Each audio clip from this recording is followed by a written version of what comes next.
Y bueno, y una vez más, pues darles la bienvenida, ¿no? a este ciclo, digamos, pues a propósito de las preguntas de Rocío, ¿no? Recapitulando, que se llama Pedagogía de la Percepción y la Imaginación, que es el primer encuentro del nodo de investigación, creación, ecología de prácticas de Ayala, y el segundo del laboratorio APTES, donde nos estamos haciendo, digamos, esta pregunta que no es para, una pregunta más provocación movilizadora, que es qué puede un laboratorio y la investigación creación cuando son pensados alrededor de pedagogía de la percepción y la imaginación. Entonces hoy un poco eh, es conversar esto con Angie, con Jessica, que tienen, digamos, investigaciones en curso, y bueno, con Sandra, que nos ha dejado un video. Entonces, no sé cómo quieren que hagamos, si quieren empezar ustedes, si quieren que, sí, yo creo que mejor como para que sea más dinámico, como ustedes y por último el video, no sé. No sé si Angie o Jessica, ¿quién se anima a empezar?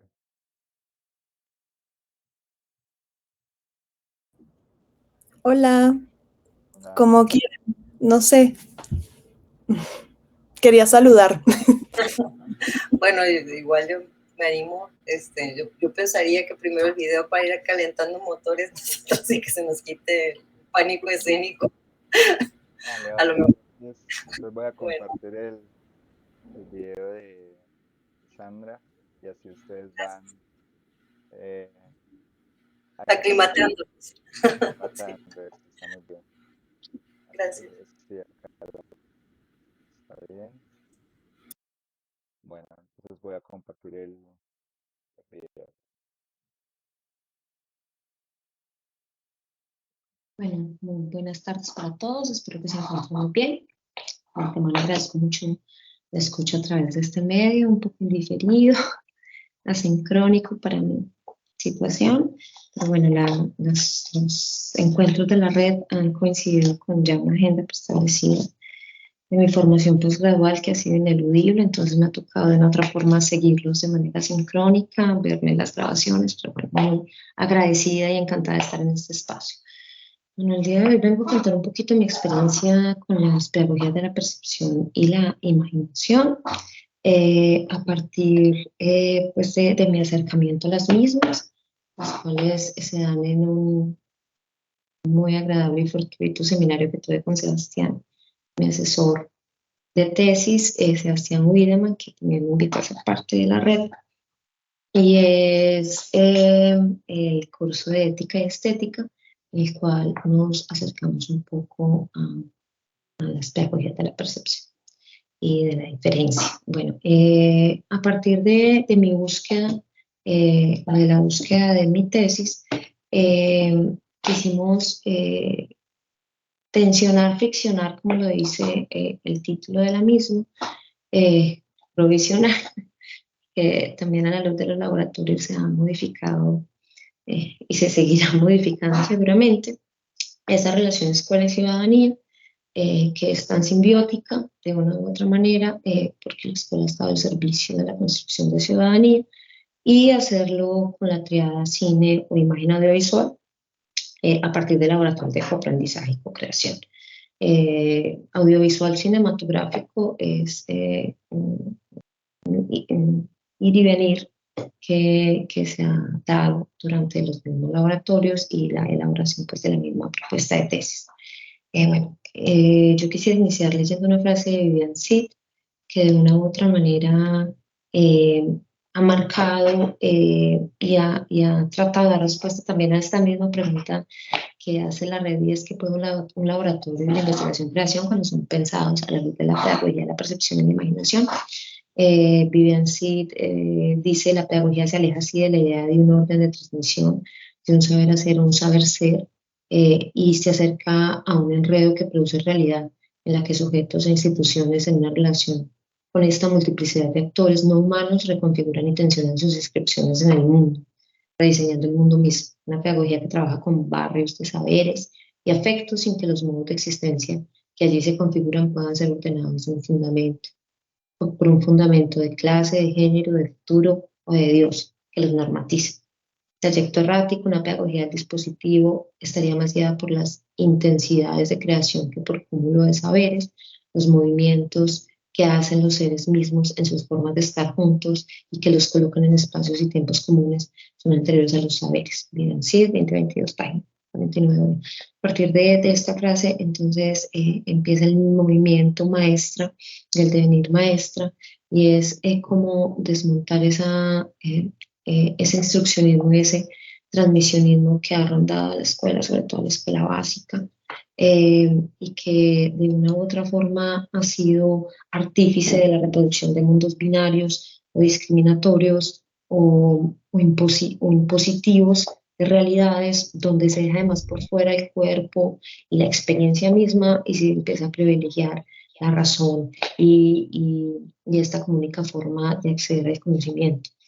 Entonces, esta frase se desarrolla en la tesis y también quisiera pues contarles un poquito acerca de los objetivos que han direccionado las búsquedas o las pesquisas, o no direccionado, pero que han pues de una otra forma posibilitado hacer como este acercamiento. En el general sería pues develar esas fricciones y tensiones entre escuela y ciudadanías a partir de las experimentaciones que se hacen en los laboratorios de colectividades de coaprendizaje e investigación cinematográfica como gestos fabulatorios de resistencia ante gobernanza anticipatoria. Estos gestos fabulatorios sería la creación de las mismas imágenes por parte de los estudiantes que puedan de una u otra forma fugarse a esa concepción previa que se tiene de lo que debe ser un ciudadano, un adulto, una persona de bien que le sirve a una sociedad. Entonces también poner en cuestión ese pensamiento. Para esto, pues los objetivos específicos, el primero, pues situar al maestro investigador, en mi caso, a la maestra, en tanto es la agenciador de esos posibles gestos de resistencia y al igual que también pone también en devenir la escritura de la misma tesis. Hay una doble dimensión para tensionar esa concepción escuela-ciudadanía y es la dimensión maestro transmisionista y no, o maestro salirse un poco de ese maestro que conocemos y trascender un poco más esas pedagogías pobres o el maestro ignorante que plantea Rancière, que no es el maestro que dice cómo hacer o que sabe hacer, sino que hace con los estudiantes, y también se sitúa en esa dimensión de no saber, ¿cierto? Y de experimentar con los mismos estudiantes de manera colectiva. Para ello, entonces, estuve en diferentes laboratorios de investigación y creación, pero los mismos laboratorios con los estudiantes, todo de manera pues como rizomática que iba como generando de una u otra manera ese movimiento de pensamiento. El siguiente objetivo es experienciar colectivamente con los estudiantes y la maestra de las relaciones con la ciudadanía, partiendo del cine como mediación, diferentes películas o cortometrajes pues ya elaborados previamente, que empezarán a movilizar el pensamiento a partir de la imagen cine y atraer el cuerpo como la experiencia del cuerpo, las emociones, las sensaciones. Y el otro, explorar gestos colectivos de coaprendizaje e investigación cinematográfica escolar como posibles gestos de resistencia ante gobernanzas anticipatorias. Aquí los estudiantes y la maestra se disponen a crear esos dislocamientos a esas concepciones ya previamente establecidas o instituidas. Para ello, pues, se crea el antimétodo, paradigma interpretativo cualitativo, lo metodológico sería desde lo postcualitativo a lo postcrítico, y sería una investigación, creación, pues como una estrategia metodológica central en la que se generaría ese desvío a esa lógica canónica investigativa a partir del antimétodo. Pues la población serían los estudiantes, en este caso yo soy maestra de Ciencias Económicas y Políticas de Media, o sea, doy clases a los estudiantes de 10º y 11 en Colombia, en un municipio que se llama Itagüí, y pues aquí se anuncian algunas técnicas, pero que no son pues predeterminadas y que seguramente van cambiando según la misma dinámica del laboratorio, pero hay unas para comenzar como disparadores, como elementos de entrada estaba la cartografía o está la cartografía del minuto Lumière y la creación de microfábulas o microrelatos pues a partir de esas imágenes. Este fue el cartel con el que se invitó a los estudiantes a ser parte del laboratorio. Se les difundió a partir, pues, como del Classroom, que es como el elemento central de comunicación virtual, también se les habló a los estudiantes acerca de esa invitación con un extracto de la frase de Vivian Sid.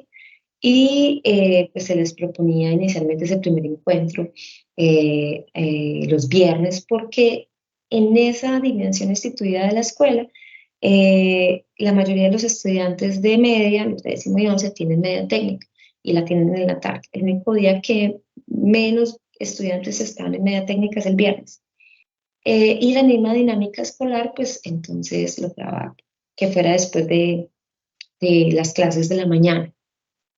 Bueno, llegaron una diversidad de estudiantes, como 14 estudiantes. Inicialmente los que llegaron un poco confundidos entre si era un semillero, si era una posibilidad de ampliar las temáticas de clase, qué era lo que íbamos a hacer allí. Entonces se les hace pues como se hace como un conversatorio de ideas inicialmente, a qué vinimos, qué creen, por qué creen que estamos aquí, qué esperan, qué expectativas. Y bueno, finalmente se les aclara que es un espacio diferente al aula de clase, donde buscamos hablar más allá de un cineforo, porque también pensaban que era un cineforo, era como a partir de diferentes cortos, imágenes, conversar acerca de qué era para nosotros la ciudadanía o el pensamiento ciudadano.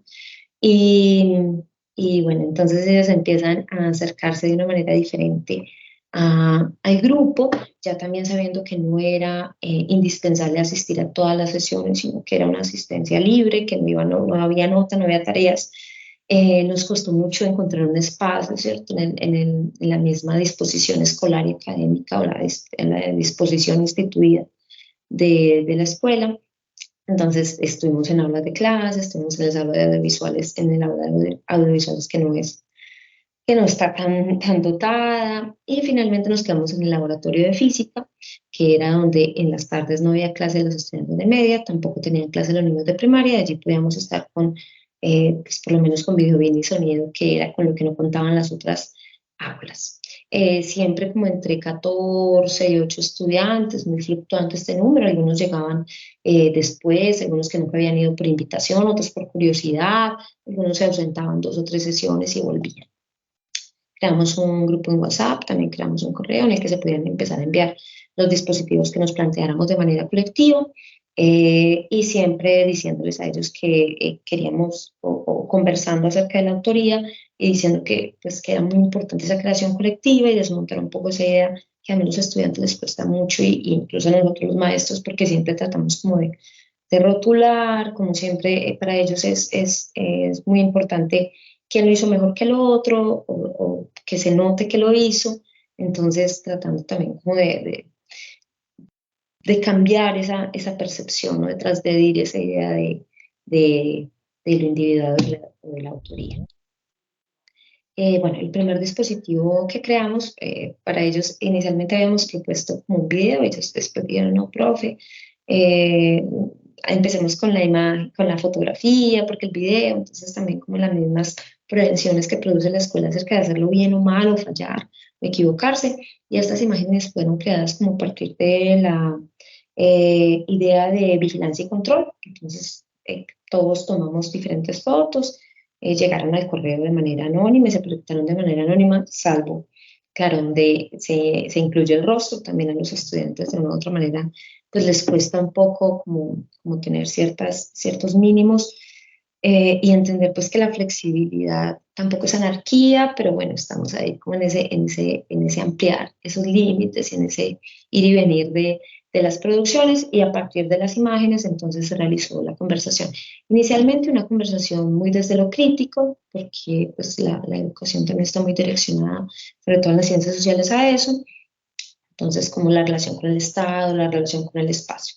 Posteriormente, ya cuando dijeron, sí, bueno, nos vamos a crear algunos videos, estos son algunos videitos, en este momento no tienen sonido, eran esas grabaciones tipo Minuto Lumière, en algunos casos, que pudieran generar algún movimiento diferente a esa vigilancia y control, y que fuera un espacio más libre. Por ejemplo, este fue un laboratorio, en los laboratorios pues podemos comer, cosa que no pasa en un salón de clase, comemos crispetas, conversamos, eso sí, la escucha y el respeto por el otro es muy importante, pero casi que es algo implícito que no ha tenido que ser forzado. Otro era, este está creado a partir de una visita que tuvieron los estudiantes al museo. Entonces, como para ellos el arte es una fuga también, o una posibilidad también de esa conversación de, bueno, si el arte y el museo está dentro de la posibilidad de transgredir, ¿cierto? Esa versión de mundo que nos han dado, pero también tiene su dimensión instituida, entonces también en esa tensión y entender que las fugas no son una transformación total. Esta también es de una conversación, pero una conversación en un aula abierta, donde los estudiantes son los que direccionan la conversación y eso para ellos son ejemplos claros de dislocamientos o fugas. Voy a correr un poquito porque siento que ya estoy muy pasada de tiempo. Después se generaron algunos sonidos que también pudieran generar esas posibilidades de no estar jerarquizado desde el pensamiento racional. Entonces hay un ruido de un ave. Voy a ver si me lo permite escuchar.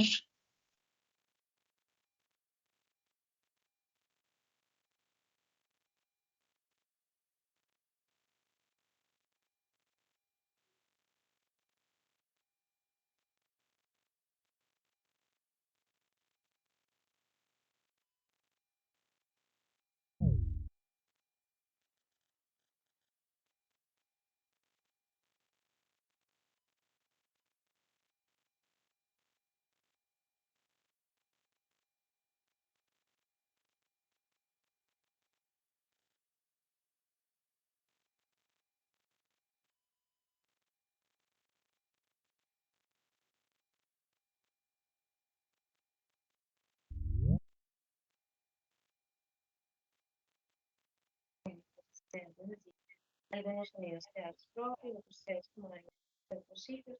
Creo que para ellos generaban como una posibilidad de fuga o de movimiento, pues, esos se conversaban, se producían. Y a partir de este dispositivo, entonces acordamos elaborar un video, así de 1 minuto, en donde incluyéramos ese sonido, el que más nos hubiera llamado la atención. Cada quien podía escoger el que quisiera, crear su video de 1 minuto, que también le generara fuga. Llama la atención que el ruido del ave, sé que no se entendía, que para ellos era como un lamento, una agonía, pero también una promesa de comunicarse de una manera distinta y que invitaba también lo no humano a la discusión. Entonces ellos generan este generó mucha inquietud porque esto generó mucha conversación, porque es como una larva rosada, sexuada, sin brazos. Entonces, claro, el pensar esas otras formas diferentes de vida, eh, que con un lenguaje diferente, qué cabida tienen en la escuela y qué cabida tienen en esa construcción de ciudadanía. Fue una conversación muy interesante y a partir de allí empezamos a construir como guiones, como fábulas acerca de ese posible ciudadano o anticiudadano que estuviera en la escuela y que se relacionara de una manera diferente con el entorno, en ese ir y venir entre lo instituido y lo instituyente que tiene la escuela, esa doble dimensión de creación y de estandarización, ¿cierto? Cómo ir y venir y cómo la diferencia se haría partícipe. Bueno, finalmente en eso estamos construyendo historias colectivas, haciendo fabulaciones colectivas, pensando de una manera diferente a partir de la imagen cine, la imagen audiovisual, y cómo la escuela entonces ahora eh, para ellos o por lo menos los laboratorios se vuelven un espacio de libertad, libertad no anárquica, como lo dije, sino libertad de, de pensar de una manera y manifestarlo. Entonces también allí me surge la pregunta es hasta qué punto estos espacios, estos microaulas, porque realmente son laboratorios pequeños, pueden de una u otra forma diseminarse en una institución y producir esa ampliación de límites que se necesitan en la escuela, o si efectivamente, si estos gestos se dan de una manera recurrente, pueden de una u otra manera también lograr un devenir escuela, un devenir ciudadanía, donde se recapture ese futuro que ya se había predispuesto para los estudiantes y esa concepción de ser y existir en el mundo. Bueno, nuevamente les doy muchas gracias por su escucha, lamento mucho no haber estado de una manera sincrónica, bueno, quedo abierta a la conversación y a ver el resto de la grabación porque ya me encontraría regresando a Colombia justo cuando se está dando el encuentro. En este momento estoy en Brasil y bueno, ha sido un gusto lo que he podido escuchar y aprender de ustedes y bueno, quedo como abierta a la conversación y a lo que ustedes me aporten también para este camino tan bonito que he emprendido. Muchas gracias, feliz resto de tarde, noche, fin de semana. Gracias, Sebas. Bueno, un abrazo para todos.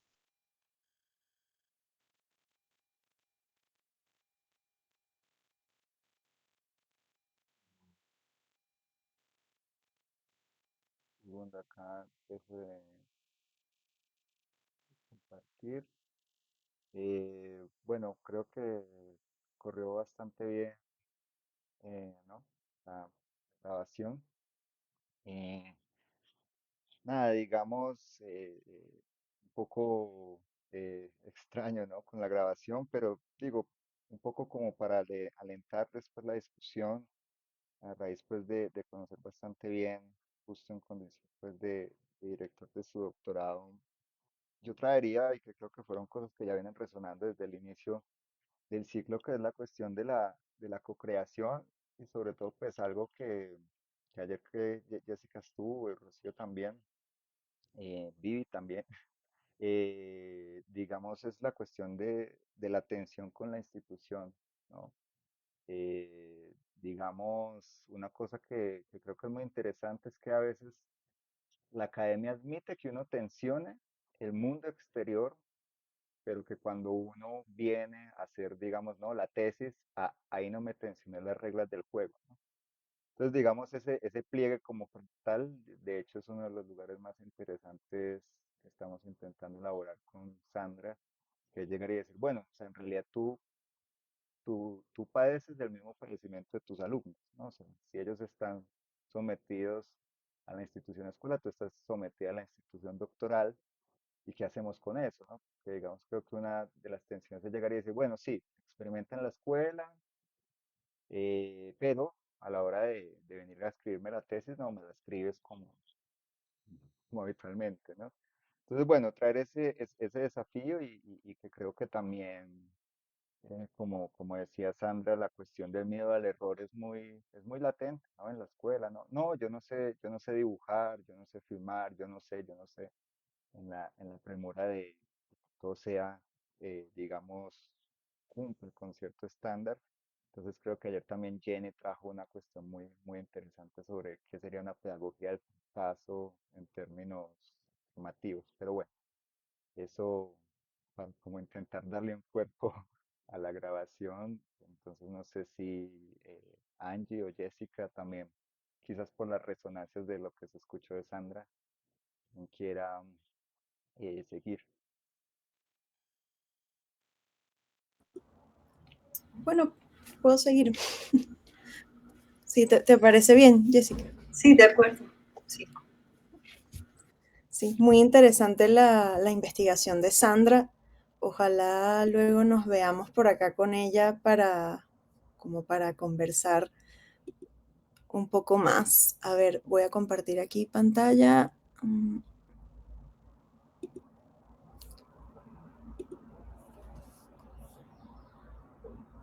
Ok, me cuentan si ven bien mi pantalla. Sí, sí, se ve, se ve. Sí, ahí Sí, Angie. se bien. Ah, ok, gracias.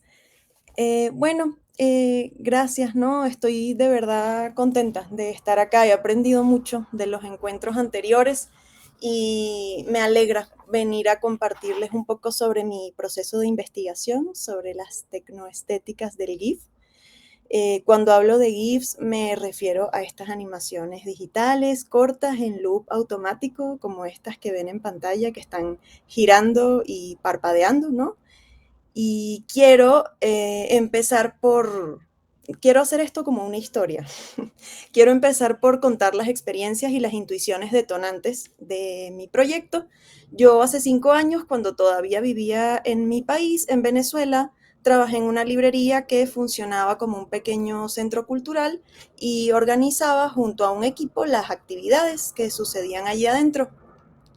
Por sugerencia de unos amigos y aprovechando que teníamos una pantallita de TV que allí en una de las fotos se ve, en donde habitualmente mostrábamos no solo arte digital, sino distintos tipos de expresiones, se nos ocurrió hacer una exposición de GIFs. Entonces acá pongo una pequeña selección de algunas de las imágenes que se expusieron. Tuvimos 2 ediciones, una en 2016 y otra en 2017. Participaron artistas de Venezuela, México y otros lugares.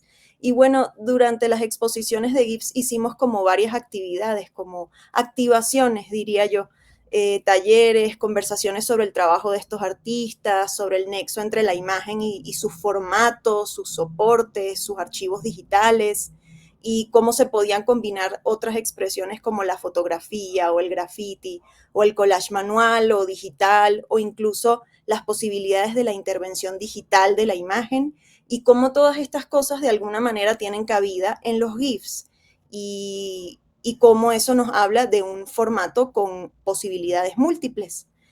Solo tuvimos 2 ediciones porque este espacio cerró, estábamos en un periodo de protestas complicado a nivel social, político, económico, como en el resto de nuestros países, pues, y mantener un espacio así era muy difícil y la mayoría de las personas que trabajábamos allí además teníamos planes de emigrar como mucha gente, entonces todo estaba como en mucho movimiento y, y bueno, cuento esto porque la exposición sucede en un contexto específico.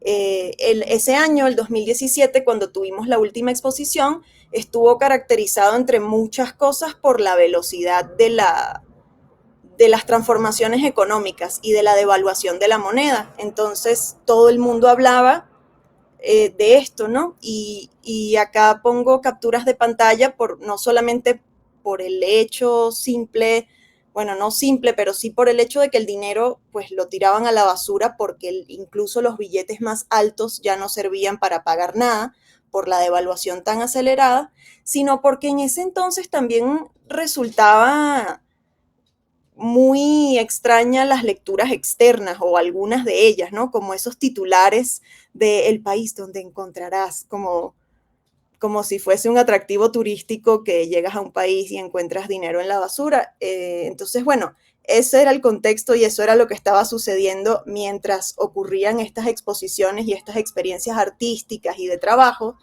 Y yo ya traía en mi cabeza el tema del GIF y sus posibilidades y tenía la experiencia de las exposiciones y me interesaba el tema. Entonces, en el marco de ese contexto empecé a experimentar, ¿no? Con aplicaciones y herramientas gratuitas para hacer estos GIFs con esos billetes que ya no servían para pagar cosas y que las personas tiraban a la basura. Y en la exploración material, en el proceso de hacer estas imágenes, me di cuenta de muchas cosas interesantes, que por ejemplo no hace falta ser experto en animación para hacer un GIF, porque hay como muchas herramientas para realizarlo. Y otra era que un GIF carga en internet a pesar de que tengas una muy precaria conexión a diferencia de la mayoría de las imágenes fijas que circulaban o los mensajes de audio. Entonces, digamos que a través de estas experiencias fue como yo me interesé sobre todo en la historia del formato, en por qué esto sucedía y en sus cualidades técnicas. Sin embargo, pues sobre la estructura y la historia del GIF como formato, encontré muy poca información o en lugares especializados como estos, por ejemplo, un libro de programación o un libro de diseño web. Y en estos materiales que entendía menos de la mitad de lo que leía, pero sí pude como descubrir que el GIF es el primer formato de archivo, que es de 1987, que no se pudo seguir modificando a nivel programático porque hubo como un problema con su patente, a diferencia de otros formatos como por ejemplo el JPG, que constantemente se está modificando. Y bueno, también yo pensaba, ok, pero las personas no hablan de los JPGs como hablan de los GIFs. Y, y bueno, me llamaba la atención que el GIF, a pesar de tener esta especie de atraso técnico, permanece en la cultura digital, ¿no? No es una reliquia ni nada así, porque es un objeto que sigue circulando. Y bueno, ahí fue cuando empezaron los intereses propiamente de investigación, cuando empecé mi maestría, estando ya acá en México, y me di cuenta de que los estudios en comunicación, la estética o el arte pasaban muy brevemente por algo que a mí, desde mi experiencia, me parecía fundamental en el GIF, que es la cuestión técnica.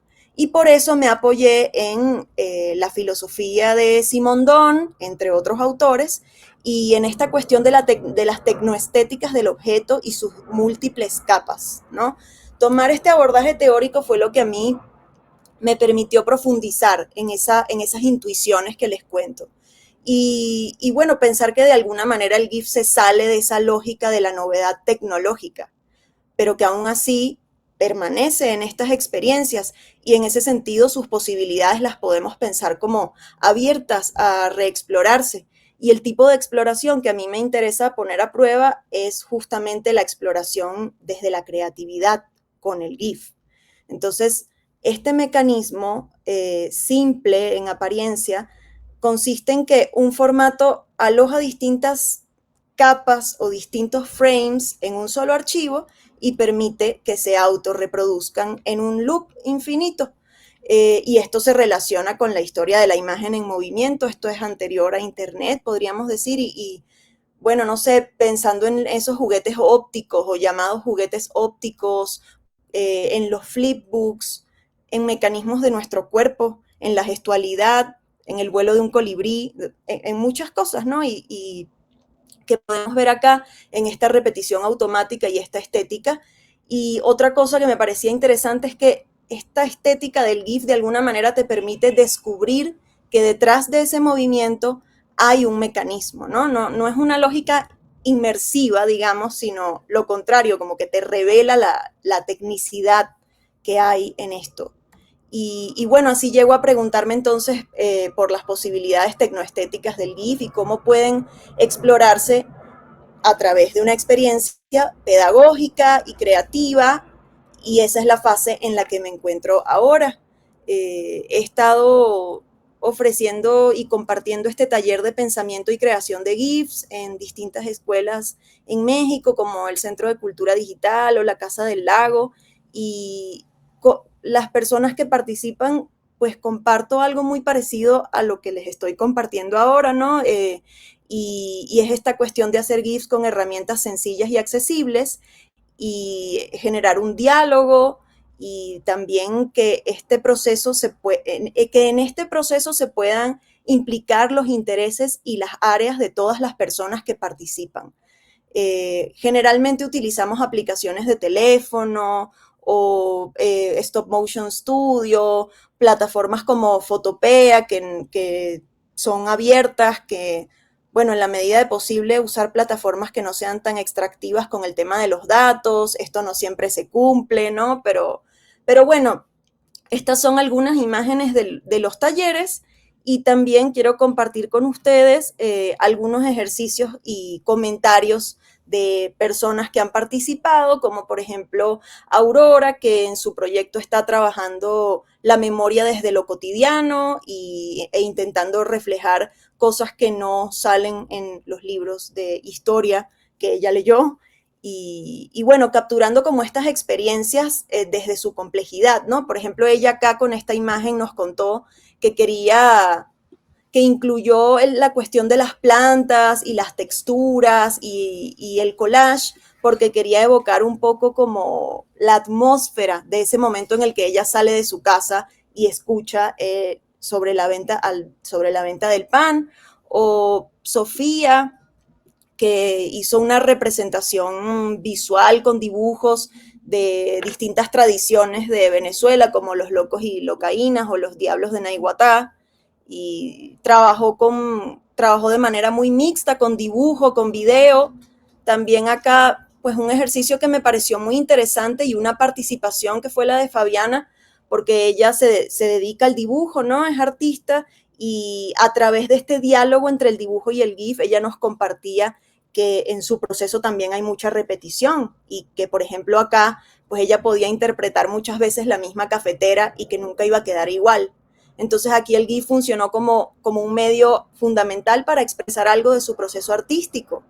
Y luego Fabiana, pues conversando esto, dirigió como que una de las sesiones y fue una sesión de dibujo y me resuena mucho algunas cosas que escuché antes de empezar la presentación porque es muy común esta cuestión de no, yo no sé dibujar o de pequeña me decían que dibujaba feo, como que hay mucha aprehensión al momento de liberar la creatividad de esta manera. Y el abordaje de Fabiana era muy abierto y muy libre. Ella parte de la idea de que todas las personas pueden dibujar, de que no hay una manera correcta de hacerlo. Nos hizo ejercicios con cronómetro, entonces las personas no tenían tiempo de pensar. Bueno, hicimos una serie de experiencias que resultaron muy enriquecedoras y que pues yo no sabía qué iba a pasar, ¿no? Cuando empezó el taller. También quiero mostrar el ejemplo de Aura, porque Aura trabajó por iniciativa propia con un software de programación que se llama Scratch.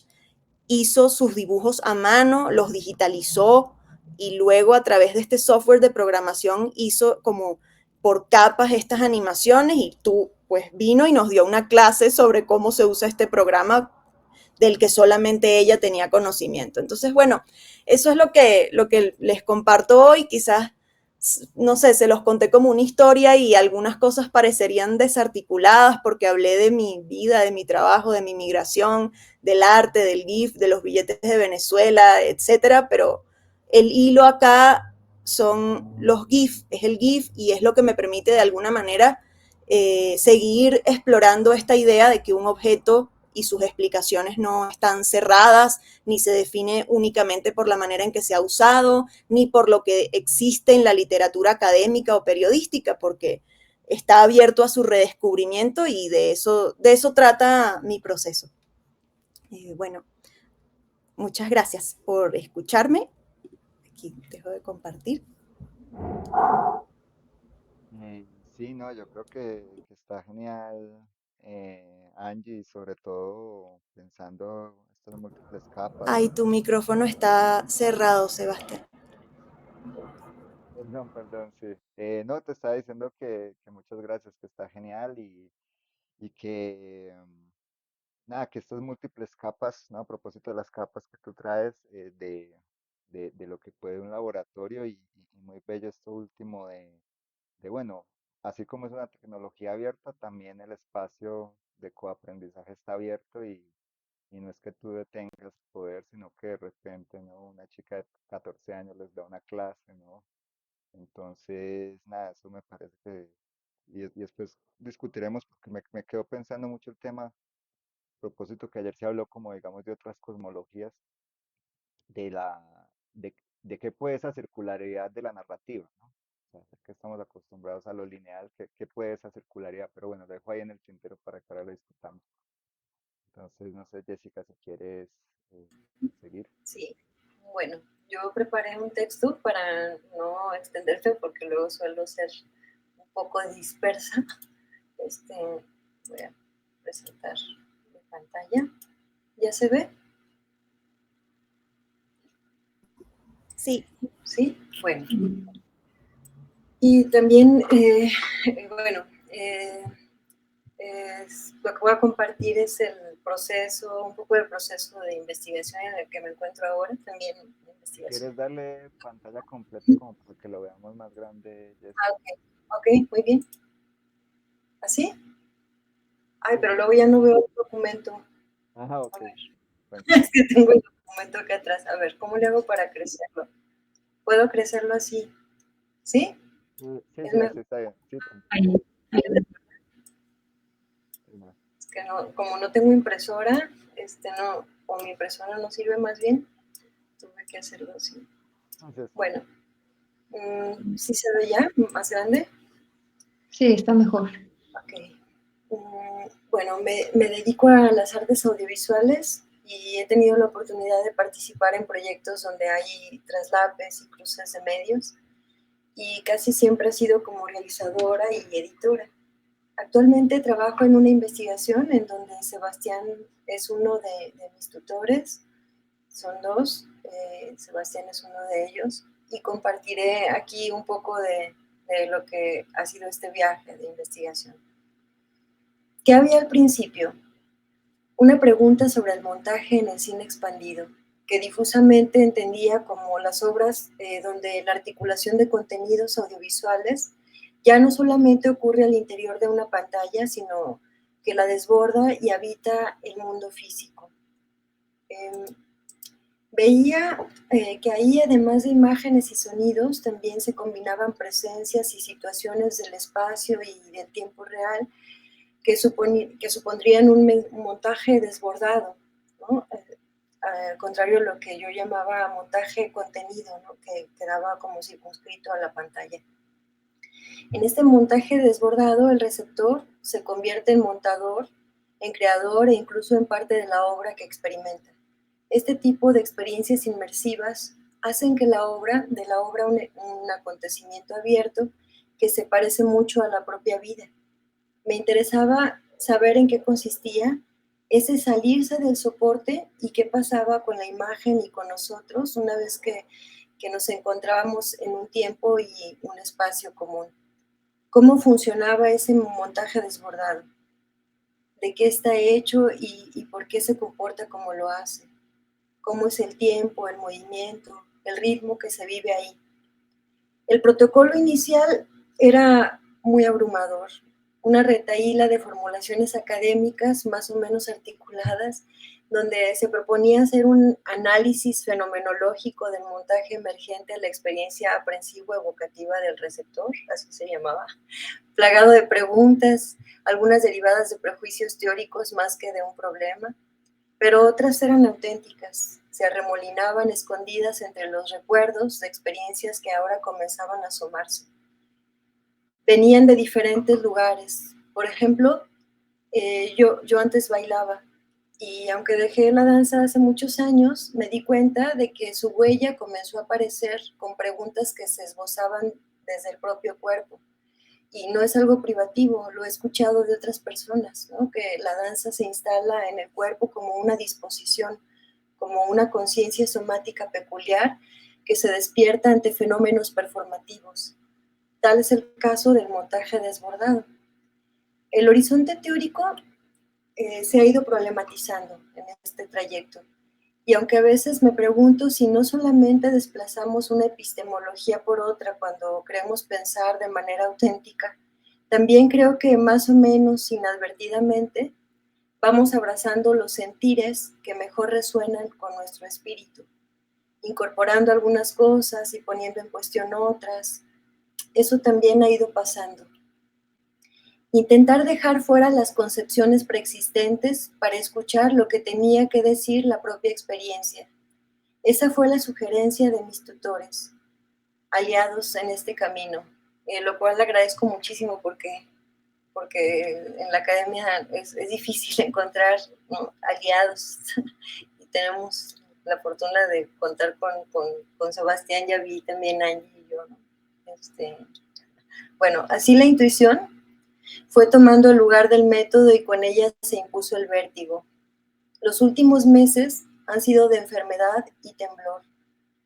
Nada cuesta más trabajo que hurgar en la intimidad y la memoria para después intentar darle coherencia, estructura, al menos esbozar un camino medianamente transitable entre la espesura de un territorio habitado por puras intuiciones y afectos.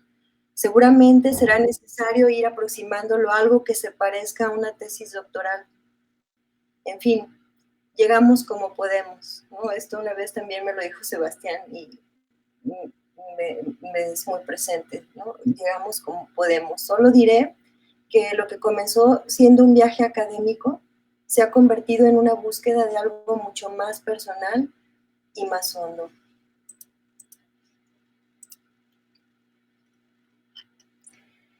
La encomienda en los últimos meses había sido la reformulación de la pregunta y la delimitación del corpus, La búsqueda fue revelando cosas que llevaron a definir algunos criterios para este propósito.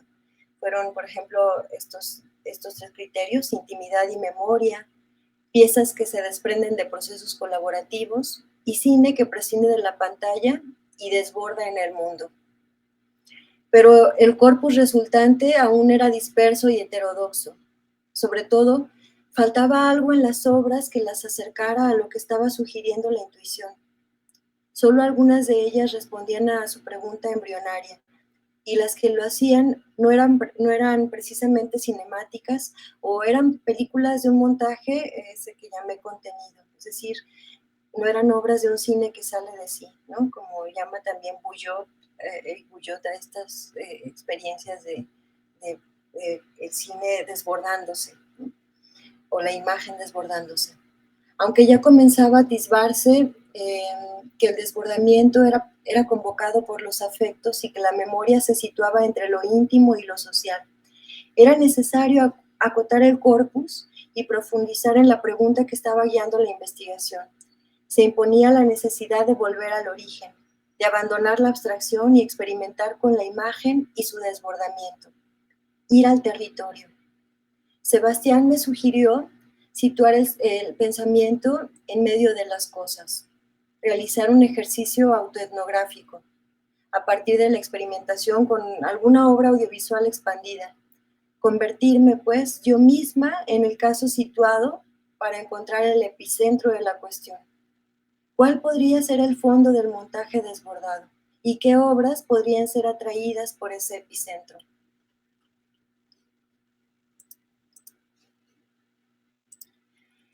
Por un lado, lo más viable para experimentar la forma de montaje que estoy tratando de caracterizar era trabajar con una obra propia, por lo que implica su gestión instalativa. Por otro lado, fue ahí donde iniciaron todas las intuiciones de esta tesis. En las obras que me interesaba realizar, la imagen siempre buscaba escapar de su soporte e imbricarse con la realidad a través de videoinstalaciones o videoperformance o videomappings. Me di cuenta que aunque la imagen podía desparramarse en todos lados, había lugares donde se anidaba y se actualizaba con mayor potencia. Supe después que a este tipo de obras las identificaban con el cine expandido. Sin embargo, me sentía lejos de la tecnofilia que muchas veces motiva la producción de este tipo de piezas, sobre todo las que tienen como soporte dispositivos inmersivos. Principalmente porque los veía y los sigo viendo como artefactos de aislamiento, ¿no? Como un abismarse en la imagen que lleva al solipsismo. Y yo prefiero un cine que sale de sí, que se confunde con la realidad, donde la imagen al desbordarse también vincula y puede convocar a una experiencia de comunión y de cura. Y aunque estas intuiciones comenzaron a germinar hace años, pensar el montaje desbordado como un ritual de sanación fue algo que comenzó a conformarse muy recientemente, a partir del ejercicio autoetnográfico con la obra Recuerdos de Filigrana. Se trata de una videoinstalación que consiste en una caja de madera con una tapa que permanece abierta.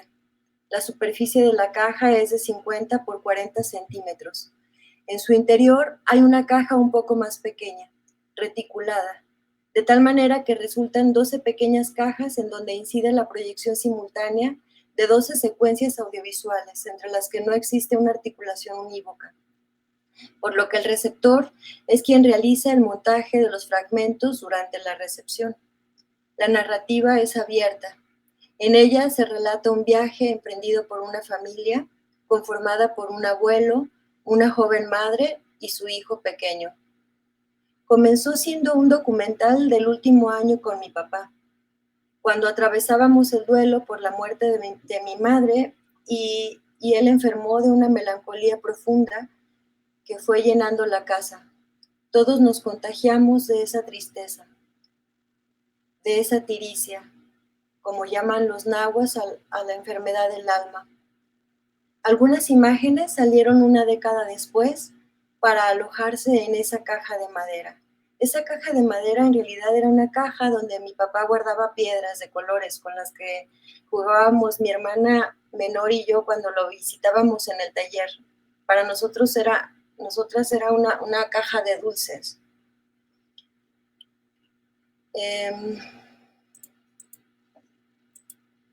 Conocí el vocablo tiricia gracias a un ensayo que hice en coautoría con Mariana Raya, una compañera del doctorado que trata sobre un cortometraje realizado por Ángeles Cruz. Tiricia es calificada por la antropología médica, según David Lorente, como un síndrome de filiación cultural y que al tratarse de una enfermedad espiritual, mental, diría la medicina occidental, no es individual sino colectiva y debe curarse en comunidad. La potencia de la tiricia me conmovió mucho y ahí yo veía que se abrían caminos para explorar la pregunta sobre cómo nos bordan las imágenes.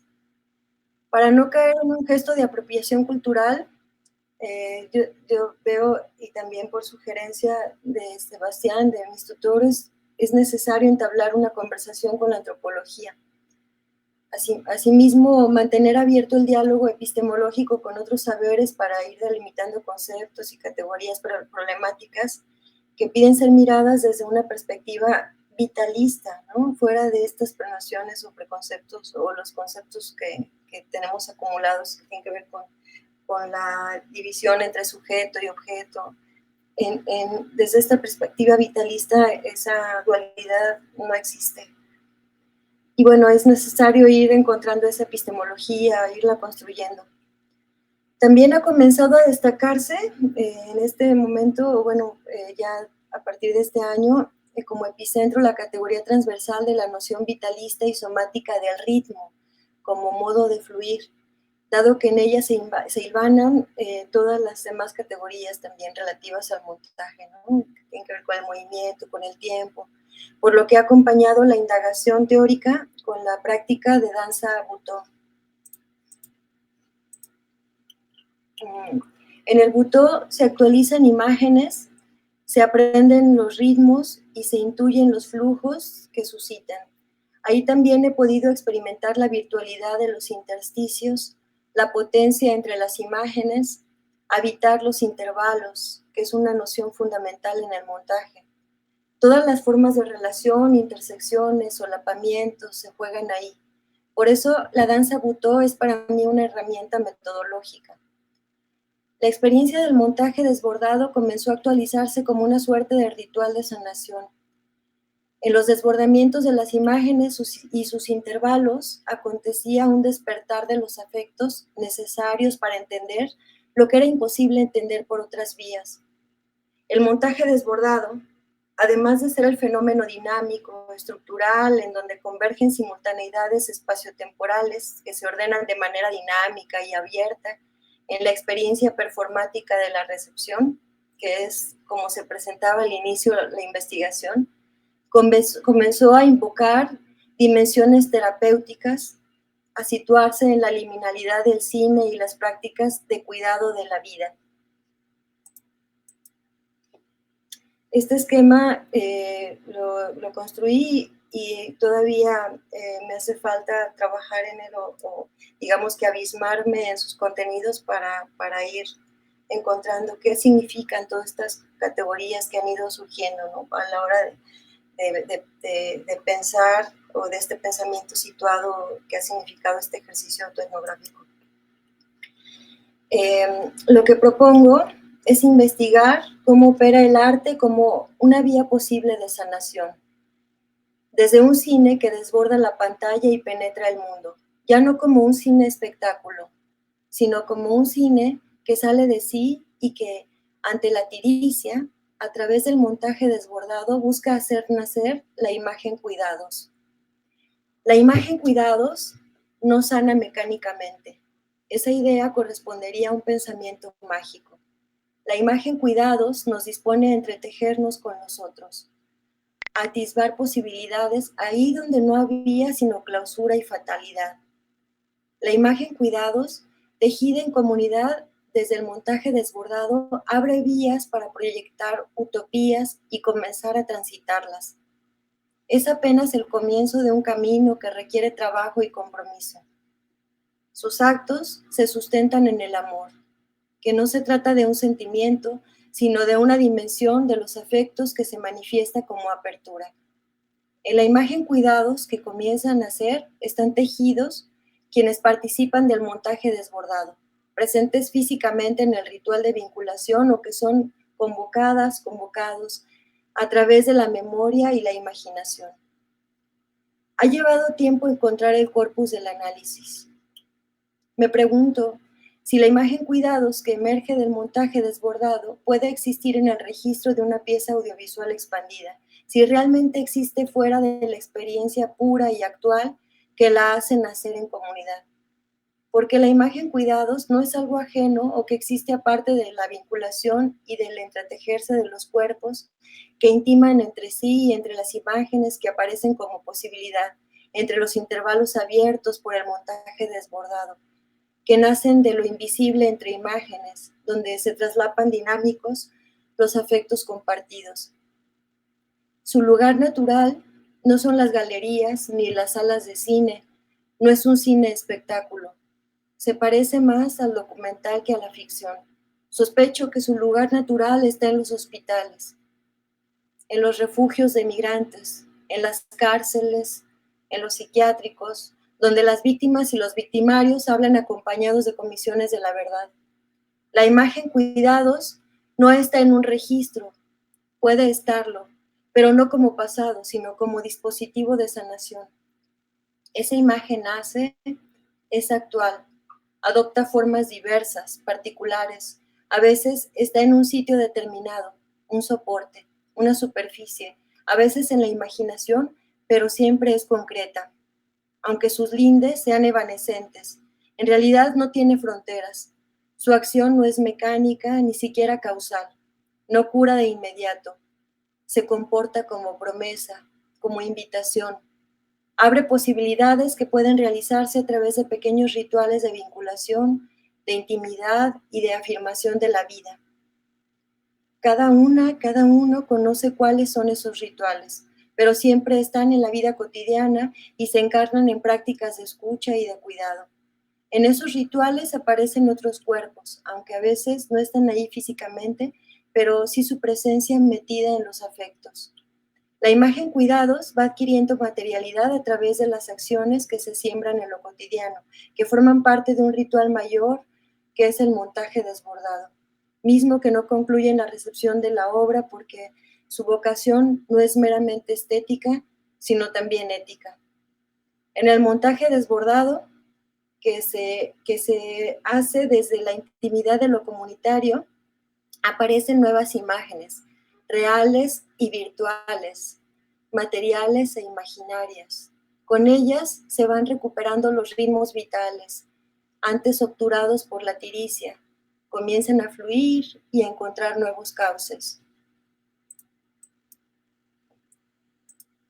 Bueno, he llegado a una pregunta de investigación que también siempre está fugándose y siempre está como en proceso de irse haciendo.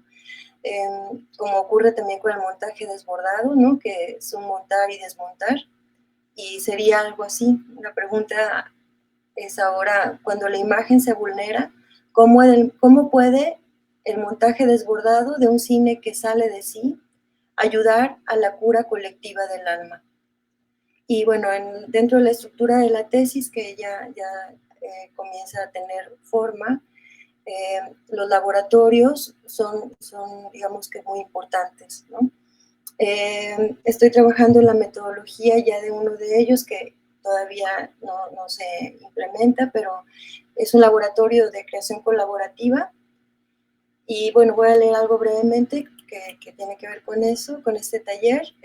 Cuando la tristeza y el dolor que provocan las imágenes del trauma son abismales, hay quienes buscan evadirse por vías que incluso los arrancan de la propia vida. Son en realidad actos de resiliencia ante los acontecimientos de una sociedad enferma. No es posible curarnos aisladamente, como si las imágenes del trauma correspondieran a la memoria individual de una persona enferma. Es la sociedad la que está enferma, la que requiere intervenciones sanadoras, rituales de vinculación, que solo pueden ser emprendidos en colectividad. Se trata de un taller de cine sin cámara en donde el montaje desbordado ayude a articular mediante imágenes las experiencias compartidas entre padres y madres de jóvenes que enfrentan problemas de adicciones con el propósito de reconstruir en comunidad un territorio de confianza y vinculación para hacer nacer la imagen cuidados. Se espera que el taller se lleve a cabo en un centro de integración juvenil del estado de Jalisco, con padres y madres que quieran participar. El agenciamiento del taller se hará siempre en primera persona.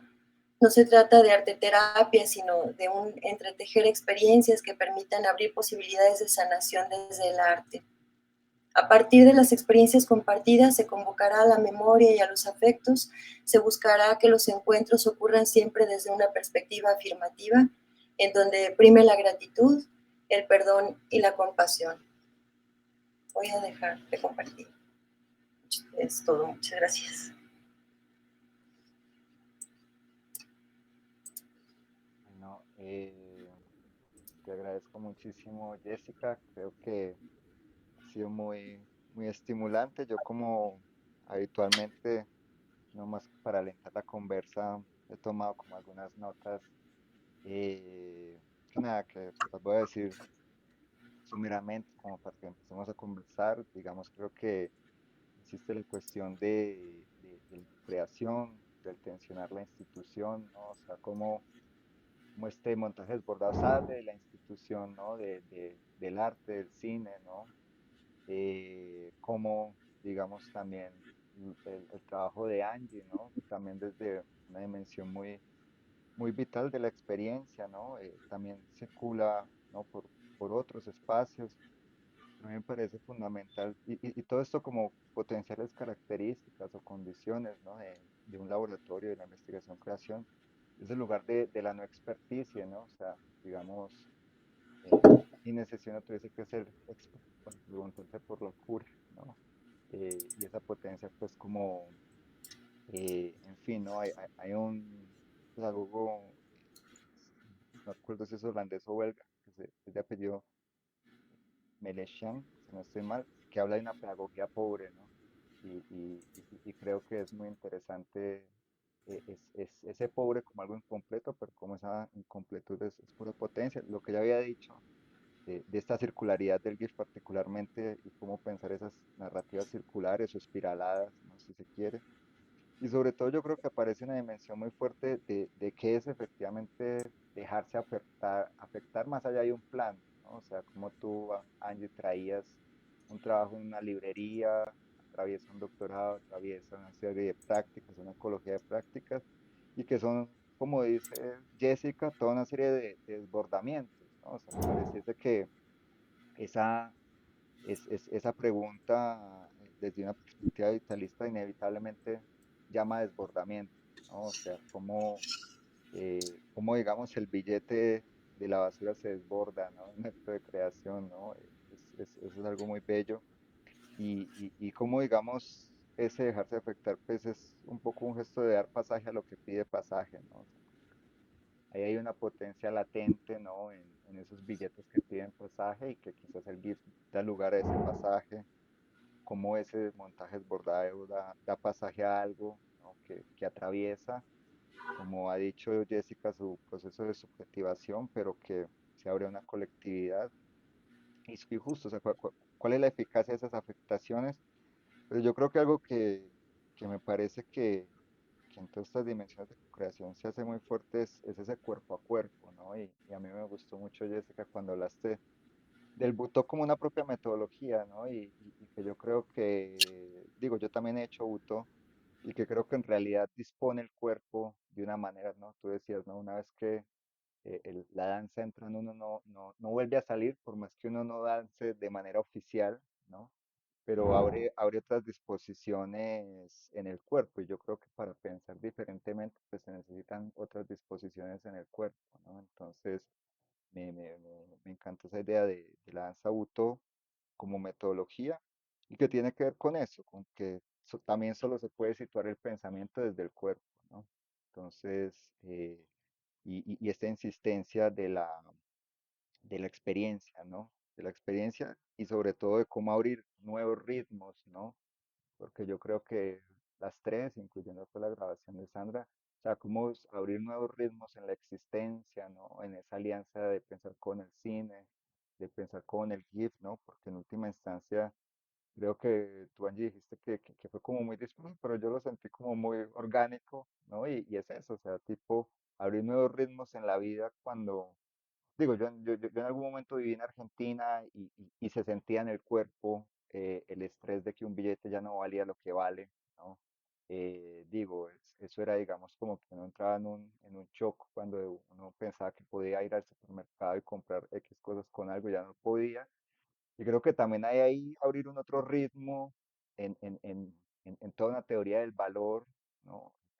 Bueno, de cómo se abre un valor poético en un valor de cambio, ¿no? Bueno, entonces toda esa pregunta que tú dices, Jessica, que está ahí en ese epicentro del ritmo, me parece súper potente.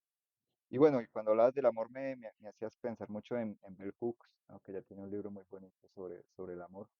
Pero bueno, creo que un poco eso es como el escenario que ustedes nos traen y que creo que quizás es eso, o sea, quizás un laboratorio, quizás el espacio de la investigación sea un lugar que logre acoger, ¿no? Digamos, todo eso que desborda, ¿no? Todo eso que desborda en esa tensión del adentro y fuera. Y una cosa que también me pareció muy interesante, que es inevitable ya que esto ocurrió a menos de 48 horas de la última sesión, que fue ayer, cuando tú decías que yo también tengo esa desconfianza y yo te la manifestaba en otros espacios, Jessica, de, bueno, ayer nos preguntábamos qué es efectivamente constituir un nosotros y conectarse, ¿no? Y como si bien estamos acá conectados, mediados por una tecnología, pues también hay como una especie de trampa, digamos, en una realidad inmersiva que no se podría reponer en un nosotros, por ejemplo, como el de los espacios de cuidado que tú estás proponiendo, ¿no? Entonces, como, o sea, me llama mucho la atención y que era lo que tú también decías, Angie, de llegar y decir, bueno, ¿no? O sea, como que parece obsoleto, solo que no, solo que el GIF, digamos, ¿no? Hay algo de las tecnologías inmersivas que muchas veces, pues, como pensando ahí con Simondon, engañosamente para ese no experto no son tecnologías abiertas, ¿no? Y sí, o sea, ciertamente un experto puede potencialmente abrir cualquier tecnología, pero una cosa que a mí me preocupa es esa curva, llamémoslo así, de aprendizaje, ¿no? O sea, o sea, ¿cuánto yo tendría que saber de programación para hacer de una realidad virtual inmersiva una tecnología abierta? Mientras que, pues, nada, con el GIF no, y obviamente pues todas estas tecnologías sociales, que es lo que tú, Jessica, vas a apostar. Digo, como que esa falsa inmersión o ese falso compartir, que ayer se hablaba como, bueno, ¿no? Creemos que estamos más conectados con Instagram, pero no, es una falacia, ¿no? Entonces, bueno, un poco el panorama, no sé, digamos, si Jessica, si Angie quieren compartir, Rocío, Verónica, Vivi, Alejandra. Sí, claro, Rocío. Ay, me gustaron mucho ambas presentaciones. Estaba pensando un poco como en una relación entre ambas y creo que es precisamente esto que Jessica decía de regresar a los orígenes, ¿no? Y ahorita escuchándote hablar, bueno, también hay un aspecto de como de la materialidad de estas investigaciones, ¿no? Esta materialidad que la veo en los talleres, ¿no? Y como que me pregunto, ¿qué sería de estos trabajos de investigación sin esos talleres, ¿no? Creo que ahí reside su fuerza. Y estaba pensando en una exposición es un artista de Brasil que se llama Cadu, no sé si lo conozcan. Él hizo una residencia aquí en México, en una colonia en que juntó a varias mujeres, que ya se juntaban ellas, nada más que él formó parte el grupo que es de bordado y precisamente hicieron como unos mandalas, ¿no? Pero el proyecto artístico era pues todos los miércoles ir con estos grupos de bordados, de mujeres, de feministas, activistas, gente del barrio que se juntaba ahí a conocerse, ¿no? Y hicieron estos mandalas y justo él hizo un video sobre las pláticas, ¿no? Las fiestas, lo que tomaban, lo que contaban, las intimidades, y habla mucho de esta como movilización de los afectos, ¿no? La coparticipación, la inserción social, porque había vecinos que ni se conocían. Y entonces creo que eso es lo que generan estos proyectos de lo que Jessica y Angie mencionaban, ¿no? A través de la materialidad de una tesis, de una investigación, porque como que justo yo cuando hice mi maestría, a mí me pedían mucho, ¿no? Me decía Benjamín, ¿cuál es la materialidad de tu tesis? Y yo, es un trabajo escrito en este caso. Y él insistía y yo me preguntaba como, pues qué necedad, pero creo que se me hizo muy importante, ¿no? Sobre todo con lo que nos compartían. Esos eran mis comentarios. Me gustó mucho. Y La, que yo creo, Rocío, que esa pregunta por la materialidad también pasa una pregunta por una cierta eficacia, ¿no?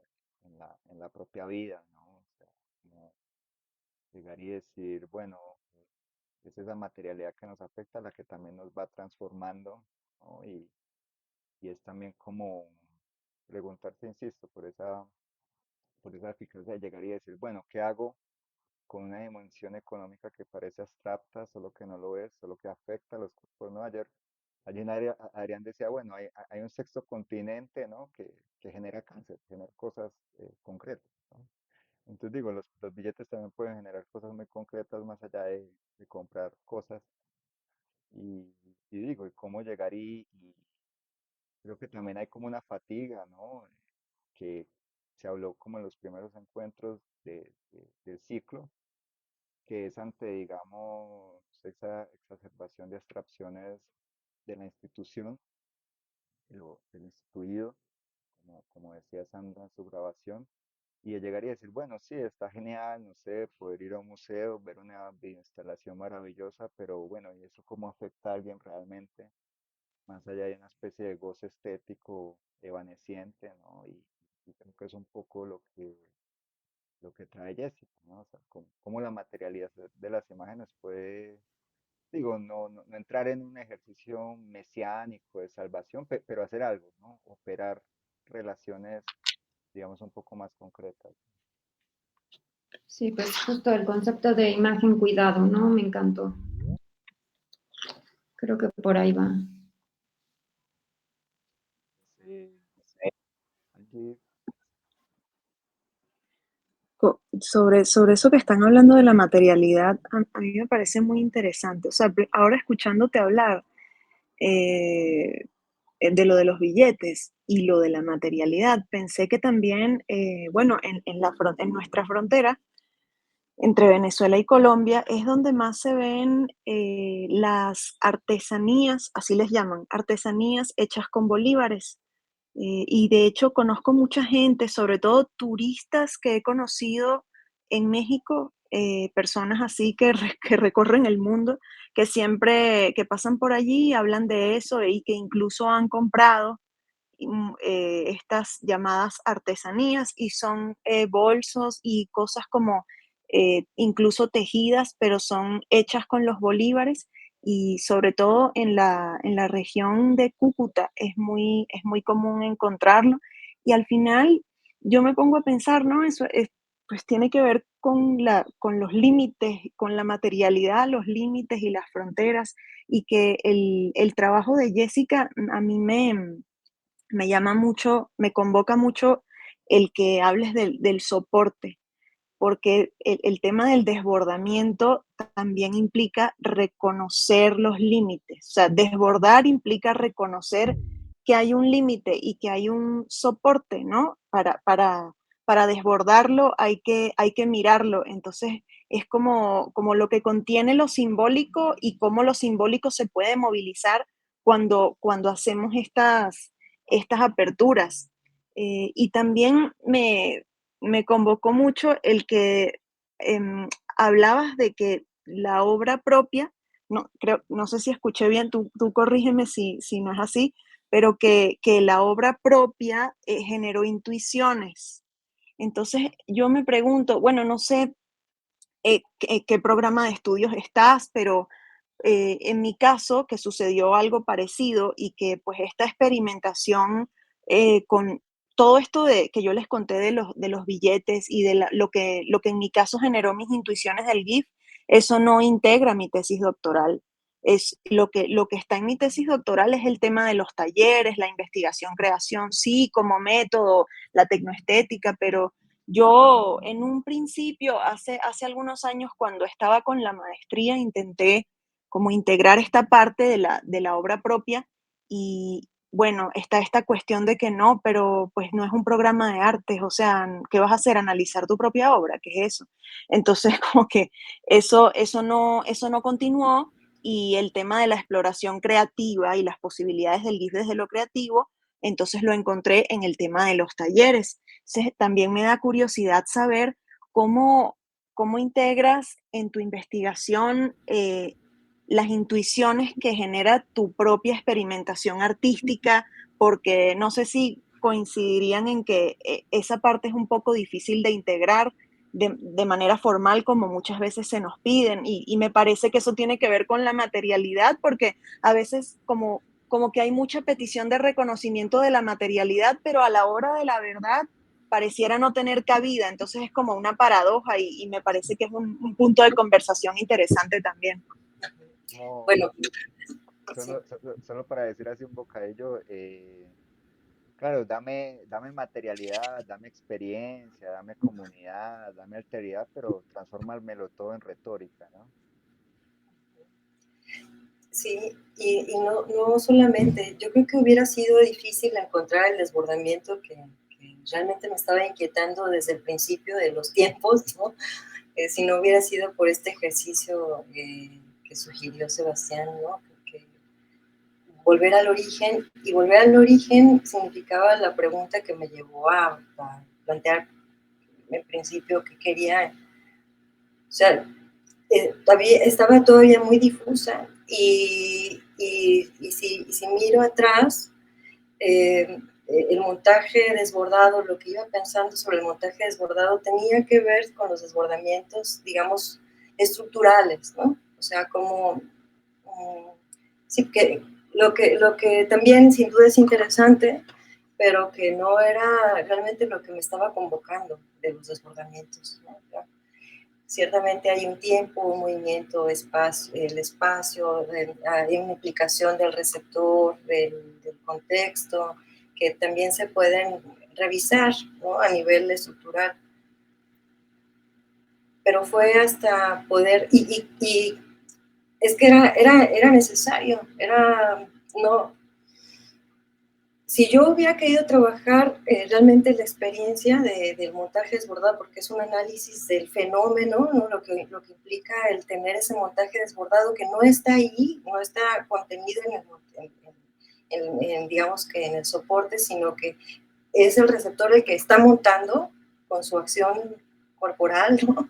Al desplazarse a través de la obra, era necesario entonces que hubiera una pieza, que hubiera efectivamente una pieza instalativa, un cine que sale de sí. Y claro que eso implicaba un trabajo de gestión institucional, buscar la obra, el espacio, de qué artista, ¿no? Y la verdad es que las preguntas yo me las empecé a hacer desde hace más de una década con estas piezas, ¿no? Y que a lo mejor pues no eran las obras que han estado en grandes espacios, pero no es lo que me interesaba. De hecho, también me he dado cuenta que el cine que, digamos, que quiero defender no está en las galerías, pues, ¿no? O sea, como, sí, no hubiera sido posible llegar a estas intuiciones porque los desbordamientos ya no tienen que ver con los desplazamientos mediales o disciplinares, ¿no? O de soporte, sino justamente el desbordamiento en la vida. O sea, la imagen sale a desparramarse en la vida. Y eso tiene implicaciones éticas que a mí me interesa explorar, conocer, ¿no? Porque creo que desde ahí sí se pueden hacer cosas, aunque sean modestas. Y yo, digamos, bueno, esta dimensión ética, ¿no? Y siempre como en esa clave de ir pensando cuáles son siempre esos contornos, siempre muy movedizos y frágiles para un espacio como este. Creo que, por ejemplo, poder colocar en el centro una pregunta ética y no una pregunta instrumental, ¿no? Creo que es algo muy, muy potente y que tiene que ver también con cómo, digamos, salir de esa relación que ayer se habló, salir de esa relación de sujeto-objeto, ¿no? Digamos, bueno, sí, hay una serie de cosas hechas, estáticas, y efectivamente estar en ese vértigo de cuando las cosas están en movimiento o están, digamos, como una dinámica mucho más relacional, ¿no? Y que yo creo que ese desbordamiento, ¿no? Más allá de lo particular de Jessica, que sería, ¿no? Con las imágenes y una cierta raigambre cinematográfica, esa dimensión relacional creo que también tiene que ver con aceptar, volviendo a lo que ha resonado tanto de la materia, de entender que la materia es una materia vibrátil, o sea, está ahí en movimiento, relacionándose, pero que sobre todo lo que nos cabría es escuchar esas propensiones de cómo ella inventa otras conexiones, ¿no? Porque es eso, o sea, si el billete fuese un objeto o una materia estática que ya tendría cerrado su sentido bajo una función determinada, pues sí, que sigan la caneca, ¿no? Pero digo, en tanto materia vibrátil, pues el gesto de esa tecnoestética pasaría por inventar nuevas conexiones, ¿no? O sea, nuevos modos de afectación. Y que yo creo que eso es también lo que ocurre con ese cine que de vibrar tanto ya no cabe en una pantalla, ¿no? Porque busca conexiones otras, ¿no? Conexiones, como hemos dicho, con la vida. Entonces me parece como muy, muy interesante el hecho bueno, ¿qué es eso de escuchar la materia, ¿no? Escuchar la materia y sobre todo cómo tal vez el gesto de investigación-creación pasaría por inventar esas nuevas conexiones, ¿no? O sea, cómo el cine, ok, ya sé cómo el cine se conecta con el museo, ¿no? A partir de toda una serie, ¿no?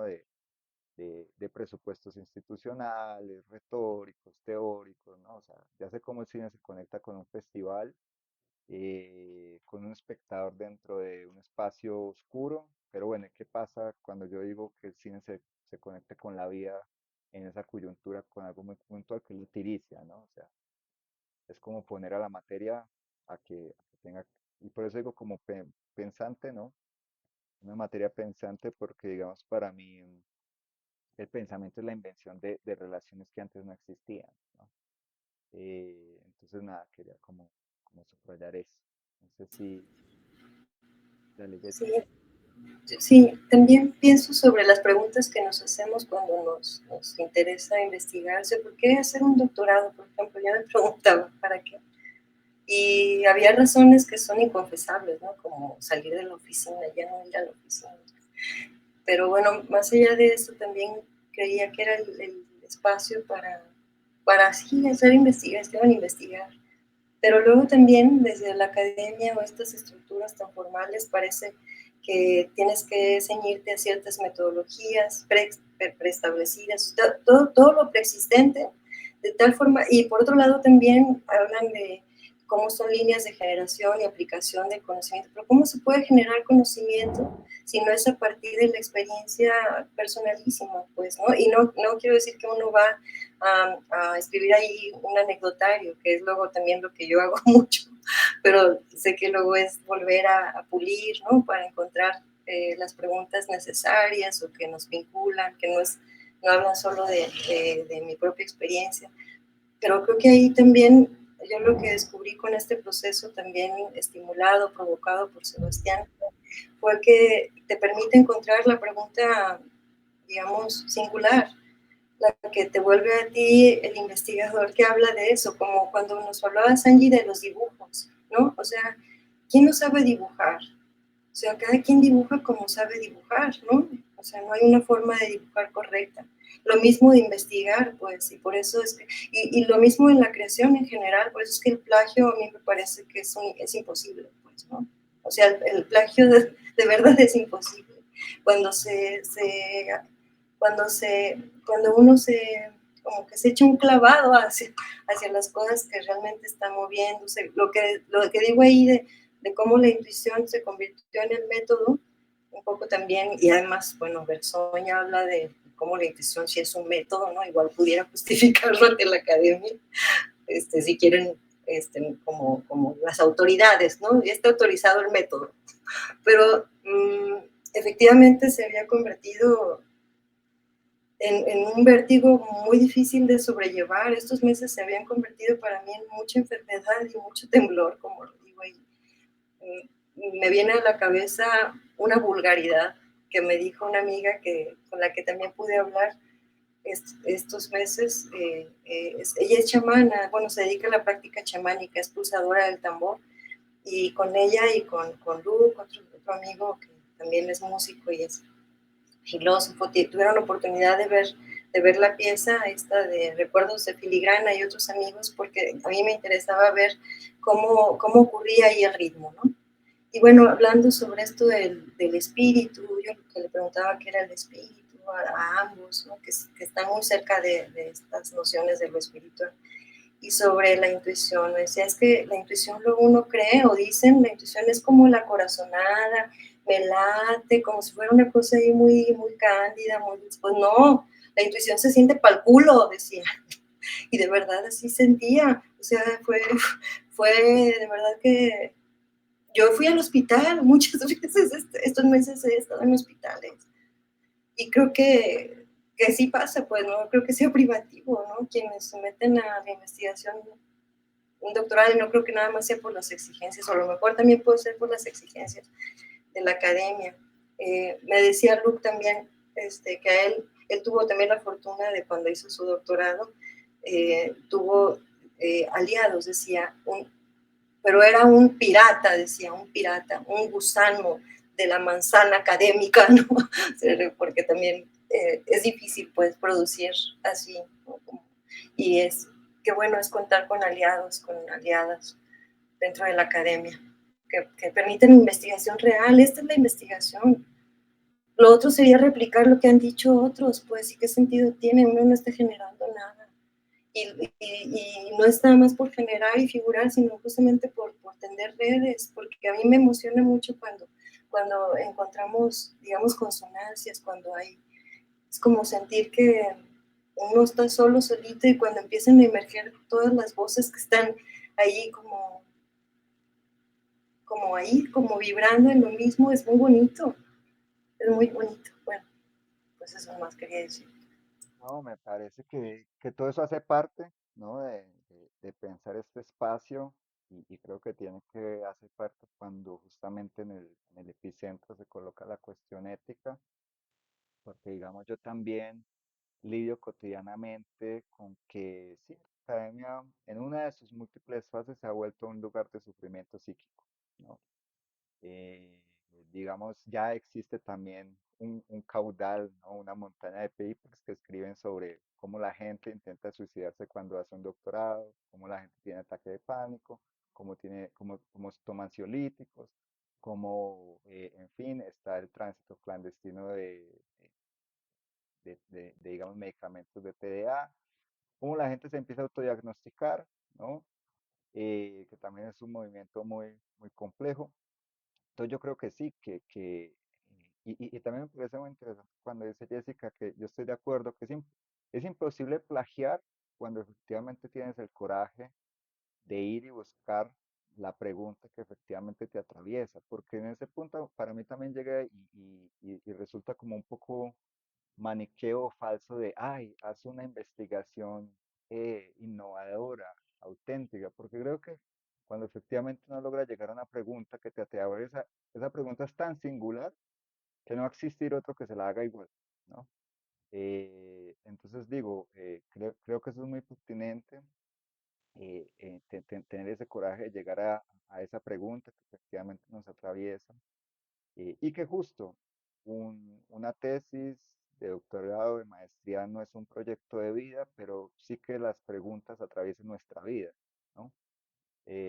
Porque si no la academia puede atravesar de una manera muy maltrecha y maltratadora pues nuestra vida y nuestro cuerpo, ¿no?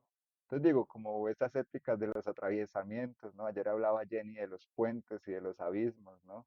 Entonces eso me parece muy importante.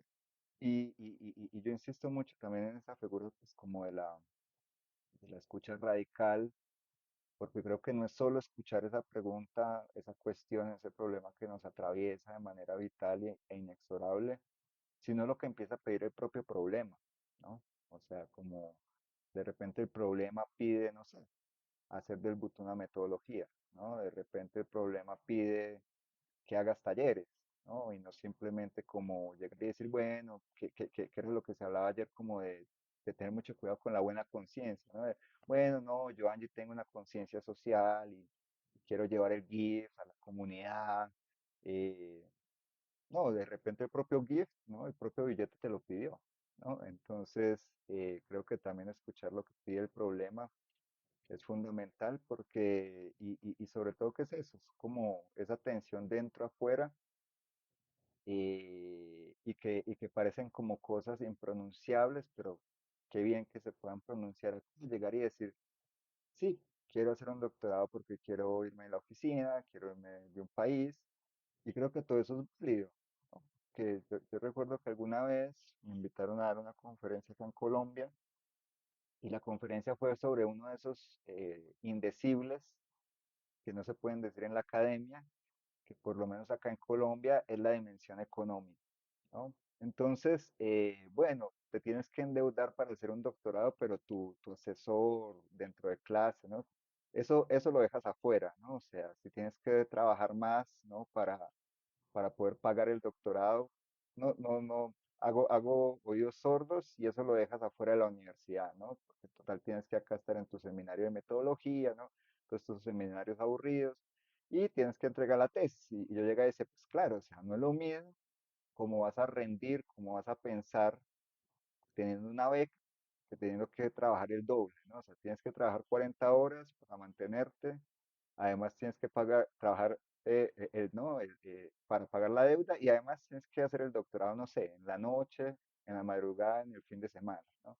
Entonces digo, son como indecibles de, bueno, no, te exijo eh, y creo que eso también es como eh, ese lugar ciego, ¿no? Y que yo mm, creo que la dimensión de cuidado que de repente aparece como objeto, ¿no? Por usar esas palabras, esa retórica, objeto de estudio de Jessica, digo, no se puede quedar ahí, sino que tiene que atravesar pues, la propia praxis de habitar la universidad, ¿no? Digo, que es cuidar, y por eso sí, eso que creo que en algún momento te decía Jessica, pues uno pasa como puede, ¿no? Porque tampoco hay que detonar el cuerpo y llegar a la meta a cualquier precio, ¿no?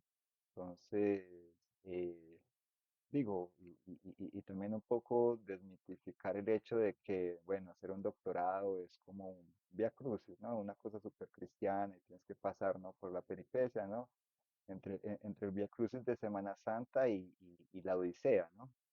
Entonces, bueno, pues como que me parece que todas estas cuestiones entre lo político, lo ético y lo estético en el sentido, pues, de lo inventivo, ¿no? De crear nuevas maneras de habitar la universidad también son muy pertinentes, ¿no? Digo, creo que todo eso también le cabe a este nodo, le cabe, ¿no? A propósito de eso, de esas articulaciones, cuando pregunta Rocío que qué es el APTC, creo que es el articulador de prácticas transdisciplinares, sensibles y ecológicas, pero también ahí pensando en lo ecológico, pues, como lo piensa Guattari, ¿no? De esas tres ecologías entre lo social, lo ambiental, pero también lo psíquico, ¿no? Entonces, bueno, no sé si quieren agregar algo, no sé, Rocío, Verónica, Angie, Jessica.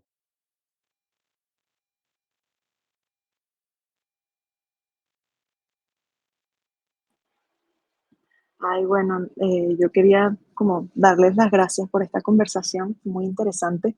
Espero que la continuemos también y ya que Jessica estás en México, no sé en qué parte, pero qué bueno encontrarnos también y ojalá nos encontremos en persona y con todos en general, ¿no? Esperemos que en algún momento podamos tener un encuentro. La verdad que me parece muy, muy valioso, ¿no? Todo lo que hemos hablado y pues esa cuestión que decías de, o sea, como es esa frase que dijiste sobre la investigación que yo también escuché por ahí, creo que es Horacio Castellanos Moya, este escritor salvadoreño que dice que como que la migración y la investigación y todo esto quizás es para hacerte de un tiempo. O sea, que quizás para él ese es como el principal motivo que le hace permanecer allí a pesar de todas las lógicas que encuentras allí, porque al final no existe un afuera ideal, ¿no? Todo se rige por distintas lógicas y en la investigación no es la excepción, ¿no? Creo que es de Ott que habla de cómo la novedad se impone como temporalidad, entonces seguimos en esa linealidad y en esa cuestión también como de capitalizar un poco los conceptos, pero pues desde ahí también hay que tensionar esto que decía Sebastián, que me pareció muy interesante lo de la circularidad de la narrativa, ¿no? Como yo me lo imagino como algo que se vuelve veloz, como centrífugo, ¿no? Y me parece pues muy interesante ese diálogo también con Sandra sobre lo pedagógico y las posibilidades de lo pedagógico. Y algo que mencionaron que no había escuchado nunca, que es, creo que pedagogías pobres, creo. Ujú, sí. También creo que lo mencionó Sandra y después también tú, Sebastián, y me pareció muy interesante, ¿no? Eso como en sintonía con la experimentación colectiva y conversar sobre esto de las conversaciones sobre las expectativas de las personas cuando entran a un espacio, a un aula. También allí, pues, espero que con Sandra más adelante podamos conversar de eso. Pues. Gracias. Sí, no, gracias a todas ustedes y sobre todo eso que dijiste ahora, Angie, me parece muy potente porque, claro, creo que el gesto de emigrar ocurre en muchos, a propósito de las capas que tú trajiste, ocurre en muchas cosas, no digo, no es solo un migrar geográfico, sino, en fin, también del pensamiento, ¿no? Entonces, como que esos entramados, esos enmarañados son muy intensos. Pero bueno, les agradezco mucho, ¿no? Que, en fin, la red del nodo es bastante grande, son más o menos 30 personas y fue todo un Tetrix hacer las agendas, ¿no? Entonces, pues, les agradezco que se hayan dispuesto un sábado a estar acá. Y bueno, por suerte la grabación queda, ya los colegas lo verán y sí, sin duda la idea es usufruir de este espacio virtual, pero también que los movimientos en la medida de lo posible pues no sean siempre centralizados, ¿no? O sea, por ejemplo, ahora hacia octubre vamos a intentar acá hacer un workshop presencial con los que están en Colombia y bueno, y que también así como tú dices, Angie, que ustedes también se autoorganicen para hacer cosas, ¿no? Quizás en un marco más institucional con Adriana, ¿no? Que estuvo ayer y que de hecho pues fue con ella que nació el nodo, ¿no? De manera más institucional. Pues estamos pensando en hacer algo en México el próximo año, vamos a ver si surge. Pero digo, también como a propósito de esto que tú decías, Angie, de encontrarse, digo, también tener esa autonomía de ir generando estos espacios virtuales, pero también presenciales. También está pues el que creo que, ¿no? Rocío no está allí, también está invitada, pero que se habló de que la idea es que quizás empiecen a surgir resonancias y la idea es que quizás surja un libro, ¿no? De esto y que ojalá fuesen en colaboración las escrituras, ¿no? O sea, justamente esos cruces. Entonces, bueno, simplemente para decir qué bueno que sigamos inventando conexiones por muchos medios. Entonces, siendo así, nos vemos ya el próximo mes, ¿no? En agosto. y bueno, que tengan un lindo fin de semana. Entonces, nos vemos. Chau, Muchas chao. gracias. Gracias. Gracias. Gracias, igualmente. Bonito fin de semana. Bonito fin.